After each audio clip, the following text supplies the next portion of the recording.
1 million copies sold in 4 hours, and another in quite a short window since the game's release. Well, it must be quite a special one to gain those kinds of numbers.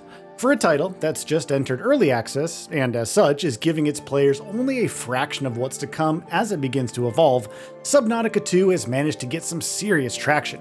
Yes, the franchise is quite popular among survival fans, thanks to its bizarre premise and the way it bakes that weirdness into its gameplay. But there have been titles that have squandered that advantage over the years, so what makes this one different? What has made 2 million players dive right into the depths of the alien planet it takes you to, surfacing only to get some air before you go right back in it again? Well, that's what we're here to tell you about, so let's go. Obstructions detected. Increasing thrusters. Releasing parachute. Release firing mechanism failure. Brace for impact. The story behind the survival. It can be easy for a survival title to take a relaxed approach to its narrative, using it to frame your actions within a specific context that makes the gameplay loop meaningful to its players. But Subnautica 2 is self-aware enough to subvert that particular fallacy, and bakes its narrative into the world's very design in ways that makes its themes become a constant undercurrent, no matter what you're doing in the game. While that might make you expect a complex premise, that actually isn't the case here. It's simple enough to get into early, and acts as the catalyst for some very nuanced examinations of corporate apathy, the dangers of technology, the nature of reality, and a gripping story about your fellow crew members. You step into the shoes of a pioneer who joins their comrades on the Cicada colony ship to leave your conflict-ridden home planet behind in search of greener pastures. In typical Subnautica fashion, things don't really go according to plan, and you're stranded on a planet that's more water than land. While that isn't too bad on its own, this one's trying to take over your mind, and you're also left relying on a digital AI assistant from Altera, the corporation that sponsors your trip, that seems to have plans for its own, although it's probably too early to tell what those might be.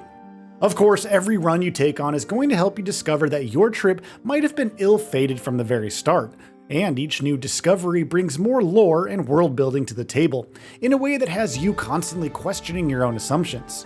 It helps that some of those discoveries are downright unsettling, and the story does a great job of leaving you wanting more. However, the fact that Subnautica 2 goes harder than its predecessor is only a part of why it's such an addictive experience. Its story is facilitated by your own diligence in exploring the planet that it takes place on, and as such, the world you're engaging with is our next stop in our examination of what makes this one so irresistible.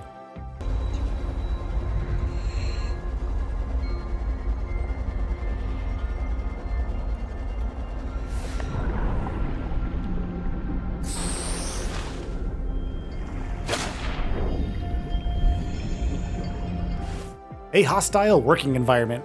Even in its early access version, there's a staggering amount of flora and fauna to discover in Subnautica 2, while the environments and biome variety are also quite great for what's clearly just a fraction of what the full release is intended to look like.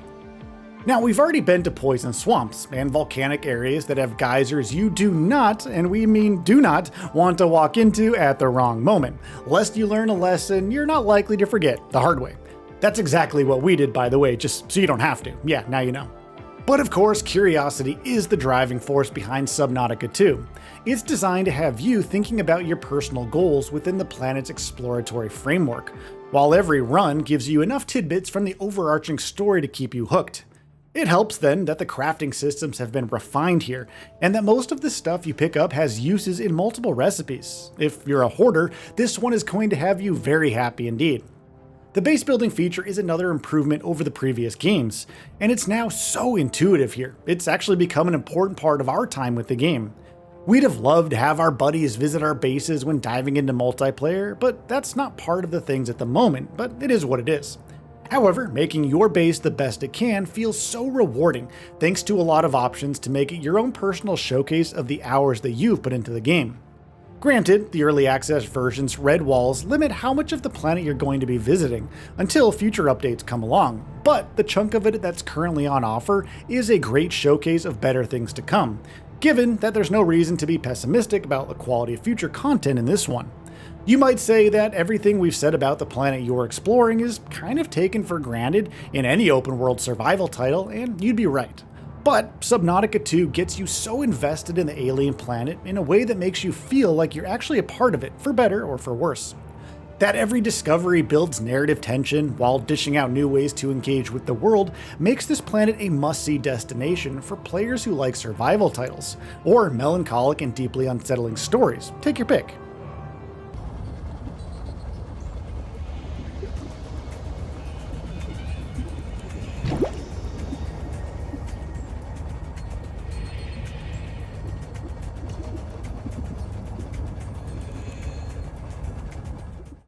Lonely, but not alone. We've spoken at length about the single player experience, but the addition of co-op multiplayer with up to 3 other pioneers is among the biggest and most welcome changes that Subnautica 2 brings to the franchise's formula.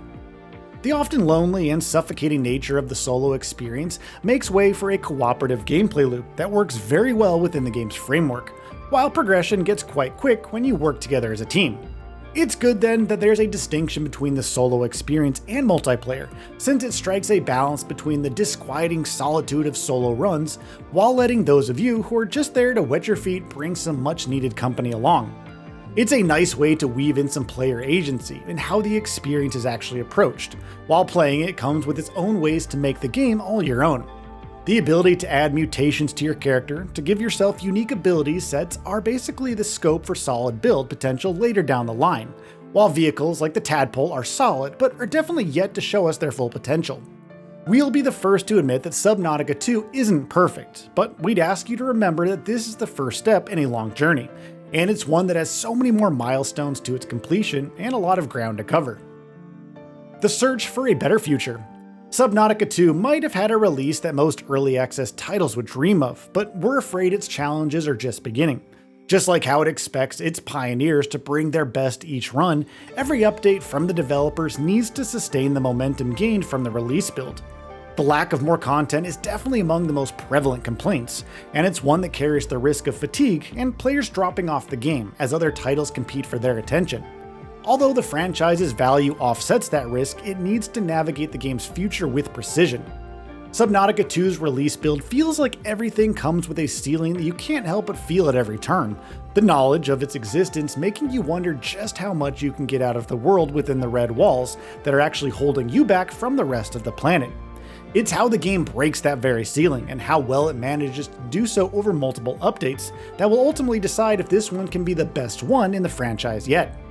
So what are your thoughts on this? Go ahead and share them in the comments below. And if you like this video, please subscribe to the channel and enable all notifications by clicking the bell icon to get new video updates. We upload every day and would really appreciate your support. Thanks for watching.